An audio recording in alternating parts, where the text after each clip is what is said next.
এটা যাতে এবার না করতে পারে, এর জন্য আপনাদেরকে সজাগ থাকতে হবে। এর জন্য ফজরের নামাজ আদায় করে প্রত্যেকটা লোককে ক্যান্ডে যেতে হবে এবং ক্যান্ডের মধ্যে অবস্থান নিতে হবে। আমরা যদি ক্যান্ডের মধ্যে অবস্থান না নিতে পারি, ওই জামাত যারা বাংলাদেশের স্বাধীনতা চায়নি, মুক্তিযোদ্ধাদেরকে হত্যা করেছে, বুদ্ধিজীবীদেরকে হত্যা করেছে, মা বোনদের ইজ্জত লুণ্ঠন করেছে, তারা আলেমদেরকে হত্যা করেছে, তারা কিন্তু উঠে পড়ে লেগেছে তারা কিভাবে কারচুপি করা যায়। যেহেতু ঢাকা 4 নির্বাচনী এলাকার প্রার্থী অনেক শক্ত, এ কারণে তারা অনেকটা ভীত। আপনাদের নেতৃবৃন্দ যারা আছেন, আমি আপনাদেরকে অনুরোধ করব, ভুল করবেন না ভাই। এবার এক রাত জেগে রাখতে হবে, জাগতে হবে। আমরা তো সবেরাতের রাতে আল্লাহর কাছে পানা চেয়ে আমরা আল্লাহর কাছে সেজদারতে অনেক সেজদা করেছি না? আমরা করেছি না? আল্লাহর কাছে ক্ষমা চেয়েছি না? কাজে আজকে আপনাদেরকে মনে রাখতে হবে, এই সামনের যে 12ই ফেব্রুয়ারির যে রাত, আগের দিন রাত্রে আমাদেরকে যদি আমরা ঘুমিয়ে পড়ি, আমাদের চলবে না। আমাদের প্রত্যেকটা কেন্দ্রে পাহারা দিতে হবে। প্রত্যেকটা কেন্দ্রকে কয়টা ব্যালট বক্স আসলো, ওই পুলিং এজেন্ট, পুলিং অফিসারকে আমরা গণে দেখতে হবে, যাতে তারা কোনো রকম কারচুপি না করতে পারে। কাজেই আবার যদি রাতের অন্ধকারে তারা ভোট দিয়ে ভরে রাখে, তাহলে কিন্তু আমাদের অনেক ক্ষতি হয়ে যাবে। কাজে আপনাদেরকে মনে রাখতে হবে, ওই রাতের যারা কাজ করেছে তারা কিন্তু এখনো দায়িত্বশীল অনেকেই। কাজে তারা কিন্তু সরে যায়নি। তারা কিন্তু চায়, যারা ইসলামকে বিক্রি করে যারা জান্নাত দিবে বলে দাবি করছে, তারা কি ভাই জান্নাত দিতে পারে? জান্নাত দেওয়ার মালিক কে? আল্লাহ। আল্লাহ ছাড়া জান্নাত দিতে পারবে কেউ? কাজে আপনাদেরকে সজাগ থাকতে হবে। আপনারা যদি ঘুমিয়ে থাকেন, তাহলে কিন্তু চোর কখন চুরি করে চলে যাবে এটা কিন্তু বুঝতে পারবেন না আপনারা। তাই আপনাদেরকে আমি অনুরোধ করবো, নেতা কর্মীদেরকে বিশেষ করে অনুরোধ করবো, দরকার হলে সেদিন প্রত্যেকটা কেন্দ্রে পাহারা দিতে হবে। প্রত্যেকটা কেন্দ্রে আমাদের অবস্থান সৃষ্টি হবে এবং ভোট যাতে দিতে পারে আমাদের মুরব্বীরা, সেই ব্যবস্থা করে দিতে হবে। কাজেই আমরা যাতে ভোর সকালেই একেবারে নামাজ পড়ে, তাহাজ্জুদের নামাজ আদায় করে, আমরা ফজরের নামাজ আদায় করে সাথে সাথে আমরা কেন্দ্র পাহারা দেব। কি ভাই আমরা অঙ্গীকার করতে পারি? আমরা সবাই অঙ্গীকার করে, কই হাত তো অনেকেই তুলেন নাই, কি অঙ্গীকার করলেন ভাই? ভুল করবেন না ভাই, ভুল করবেন না। এবার ভুল করলে কিন্তু তারা আবার ওই আওয়ামী লীগের মতো কাজ করবে, রাতের অন্ধকারে আপনাদের আমানত ছিনিয়ে নেবে। কাজে আপনাদের আমানত যাতে ছিনিয়ে না দিতে পারে, এর জন্য আপনাদেরকে সজাগ থাকতে হবে। আরেকটা জিনিস আমি বলতে চাই, তারা বিদেশ থেকে হাজার হাজার কোটি টাকা নিয়ে এসেছেন, হাজার হাজার কোটি টাকা নিয়ে তারা ভোট কিনতে যাবে আগের দিন রাত্রে। তারা মা বোনদেরকে দোকান দিচ্ছে জান্নাতের কথা বলে, আর গরিবদেরকে টাকা থেকে কিনে নেবে। কাজে আপনাদেরকে এর জন্যই বলেছি পাহারা দিতে হবে, অলি গলি প্রত্যেকটা এলাকা পাহারা দিতে হবে, যাতে টাকা নিয়ে কেউ ঢুকতে না পারে। এর জন্য আপনাদেরকে পাহারা দিতে হবে। আপনাদেরকে মনে রাখতে হবে, আপনারা যে পাহারা বন্ধ করেন, এই ফাঁকি তারা টাকা দিয়ে আপনাদের ভোট কিনে নেবে, আপনাদের আমানতকে খেয়ানত করবে। আপনাদেরকে সেটা হতে দেবেন? তো মনে থাকবে এই কথাগুলো। আর একটা জিনিস, যারা মা বোনেরা বোরখা পরে আসবে, যারা আমাদের মহিলা এজেন্ট থাকবে, তারা তাদের বোরখা, তাদের মুখোশটা খুলে দেখবে, আইডি কার্ডের সাথে মিলাবে তাদেরকে, যে তাদের সঠিক কিনা। আরেকটা কথা, একবার দুইবার তিনবারও অনেকে ভোট দেয়, আপনার খেয়াল রাখতে হবে, এই যে একটা কালি দেয়, এই কালিটা আবার মুছে চলে আসতে পারে, এটা হয়। কাজে এই কালি যাতে মুছে, আপনারা ভালো করে পরীক্ষা করবেন হাত, যাতে কালি, যারা পুলিশ এজেন্ট থাকবেন তাদের দায়িত্ব রাখবে যে কালি মুছে এসেছে কিনা, এটাও দেখবেন। কাজেই কলা কৌশল জামাত অনেক করতেছে। ওই যে আমি বলেছি আগেই, দিনের পর রাতে দেওয়ার চেষ্টা করতেছে তারা, পুলিং অফিসারদেরকে খরিদ করার চেষ্টা করতেছে তারা পুলিশ অফিসারকে খরিদ করার চেষ্টা করবে। এর জন্যই আপনাদেরকে সজাগ থাকতে হবে, আপনাদেরকে মনে রাখতে হবে এই আমানতের খেয়ানত করা যাবে না। এটা আমাদের আমানত না ভাই, আমাদের আমানত না। আমরা যারা মুসলমান আমাদের ইমানে দায়িত্ব না, আমরা ইমানি দায়িত্ব পালন করবো তো ইনশাআল্লাহ। সেই মা বোনেরা যারা পিছনে আছেন তারা কি ইমানি দায়িত্ব পালন করবেন? অনেক শুক্রিয়া। আমি আরেকটা কথা বলতে চাই আপনাদেরকে, যে পর্যন্ত পুলিং অফিসার আপনাদের রেজাল্ট শিটে সই স্বাক্ষর না করবেন, যে পর্যন্ত আপনার স্বাক্ষর না নেবেন, আপনি দেখে স্বাক্ষর করবেন। আরেকটা জিনিস বলি, অনেক সময় দেখা যায় ভোট গণনার সময় যে ক্যান্ডের মধ্যে থাকবেন, ভোট সঠিকভাবে গণনা হচ্ছে কিনা দেখা যাবে আপনাদের অপোজিট প্রার্থীর 80টাকে 100 টাকা করবে পুলিং অফিসার যদি খরিদ করে ফেলে। কি বলেছে বুঝছেন? 80টাকে 100টা করে ফেলবে, বলবে যেখানে 100টা আপনি গুনে নেবেন, আপনি ভুল করবেন না। প্রত্যেকটা ভোট গুনে নিতে হবে।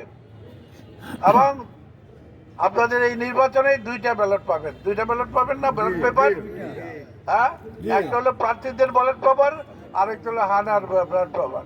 কাজে 2টা আপনাকে গুরুত্ব দিতে হবে। প্রার্থীদের খেয়াল রাখতে হবে যে আমি আমার সঠিক ভোটটা দিচ্ছি কিনা, এটা কিন্তু খেয়াল রাখতে হবে। এবং একটা জিনিস মনে রাখতে হবে যে যাতে নাকি ওই যে আমি একটা বলেছি, ব্যালট পেপার যখন দিবে আপনাকে, যখন আপনাকে গণনা করবে, ওই গণনাটা সঠিক হচ্ছে কিনা। আবার বিএনপির 120টাকে 100টা বানাবে তারা, বুঝছেন? এটা পুলিং অফিসাররা অনেক সময় করে থাকে। যদি তারা খরিদ হয়ে যায়, তারা কিন্তু 120টাকে 100টা করবে, আবার 80টাকে 100টা করবে। কথাটা বুঝতে পেরেছেন আমার? কাজে এই কাজগুলো খুব সূক্ষ্মভাবে খেয়াল রাখতে হবে। যারা দায়িত্বশীল নেতা তাদেরকে মনে রাখতে হবে এটা আমার ইমানি দায়িত্ব, আমার ইমানি দায়িত্ব। আল্লাহর কাছে আমাকে জবাব দিতে হবে। আজকে যদি নিজের পায়ে নিজে কুড়াল মানেন তাহলে ভুল হবে। কাজেই আপনার ইমানি দায়িত্ব আপনাকে পালন করতে হবে। আপনার কি ওয়াদাবদ্ধ? আমরা ইমানি দায়িত্ব পালন করবো ইনশাআল্লাহ। আলহামদুলিল্লাহ। আমি আরেকটি কথা বলে শেষ করবো, যেহেতু অনেকক্ষণ আপনারা কষ্ট করেছেন, দীর্ঘক্ষণ আপনারা বসে আছেন, আপনারা সকলেই তানভীর আহমেদ রবিনের জন্য দোয়া করবেন। এবং দরকার হলে আরেকটা জিনিস বলতে আমি ভুলে গেছিলাম, পুলিং এজেন্ট যারা থাকবেন তারা দরকার হলে সেদিন রোজা রাখবেন, আর অন্যের খাবার কেউ খাবেন না, অন্যের খাবার কেউ খাবেন না। ওই খাবারের মধ্যে কি আছে আপনি জানেন না, আপনাকে জ্ঞান শূন্য অবস্থায় ফেলে দিতে পারে। আপনি অন্যের খাবার যার জন্য খাবেন না। দরকার হলে আমাদের লোকেরা আপনাদের খাবার পৌঁছে দেবে, কিন্তু ভুল করবেন না। আপনারা অন্যের প্রলোভন ভুল করবেন না।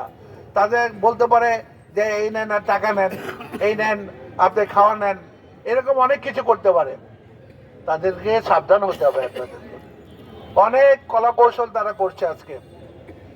যারা বাংলাদেশের স্বাধীনতা চায়নি, যারা মুক্তিযোদ্ধাদেরকে হত্যা করেছে, মা বোনদের ইজ্জত লুণ্ঠন করেছে, ওই জামাত যারা বাংলাদেশের স্বাধীনতা চায়নি, যারা বুদ্ধিজীবীদের হত্যা করেছে, আলেমদের হত্যা করেছে, যারা অনেক কিছু করতে পারে ভাই। কাজে তাদের কাছ থেকে আপনারা সাবধান থাকবেন। এই কথা বলে আপনাদের সার্বিক মঙ্গল কামনা করে আপনাদের সকলের প্রতি আমার শ্রদ্ধা জানিয়ে, আমার কৃতজ্ঞতা জানিয়ে, আপনারা সকলে তানভীর আহমেদ রবিনকে সকাল সকাল গিয়ে আল্লাহর নিয়ামতের প্রতীক জানের শেষ, কল্যাণের প্রতীক জানের শেষ, উন্নয়নের প্রতীক জানের শেষ, এই দানের শেষে ভোট দিলে ইনশাল্লাহ আগামী দিনে তানভীর রহমান আপনাদের হ্যাপি হবে, তারেক রহমান বাংলাদেশের প্রধানমন্ত্রী হবে এবং তারেক রহমান এই তানভীর আহমেদ রবিনকে অনেক ভালোবাসে।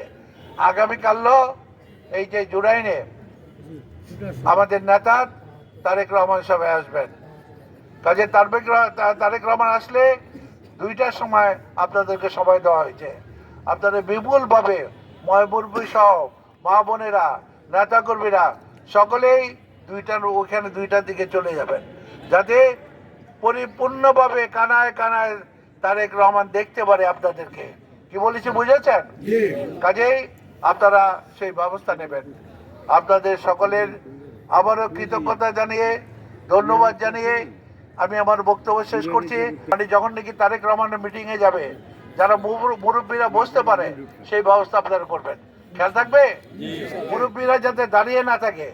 আপনি চেয়ারটা দখল করে বসে থাকবেন, নেতা করবে আপনার নেতা মনে করে, এটা হবে না। এটা ভুল করবেন না, এটা ভুল করবেন না। মুরব্বীদেরকে সম্মান দিতে হবে, এটা আমাদের আলেমদেরকে সম্মান দিতে হবে, আমাদের মা বোনদেরকে সম্মান দিতে হবে।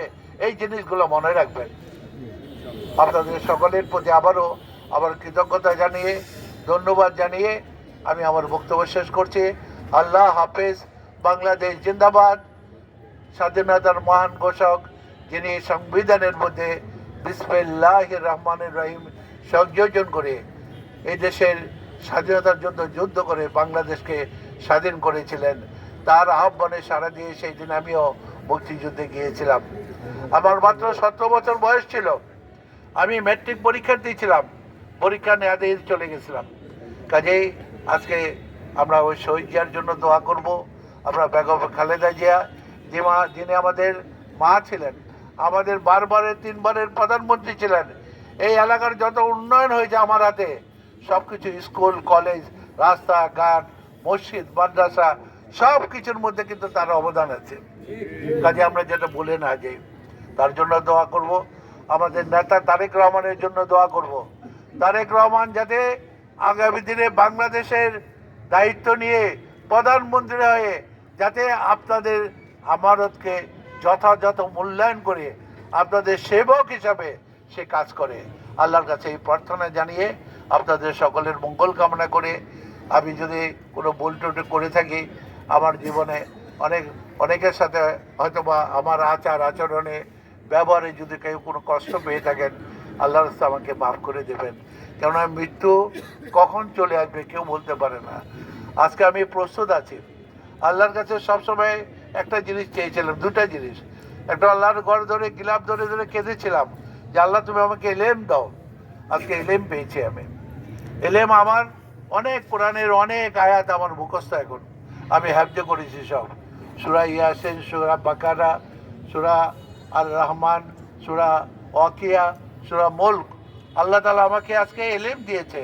আমি আরেকটা জিনিস চেয়েছিলাম, নেক সন্তান একটা। এই নেক সন্তান হলো এই তানভীর আহমেদ রবিন। এ বিদেশে লেখাপড়া শেষ করে ম্যাকডোনাল্ডস কোম্পানির জোনাল জিএম ছিলেন। একটা জোন ছিল তার দায়িত্বে। সে কিন্তু ডলার কামিয়ে বাড়িঘর করে আরাম আয়েশে থাকতে পারবেন। কিন্তু তার বাবা যখন জেলখানায়, তখন বাবার জন্য বাংলাদেশে এসে আর ফিরে যায়নি।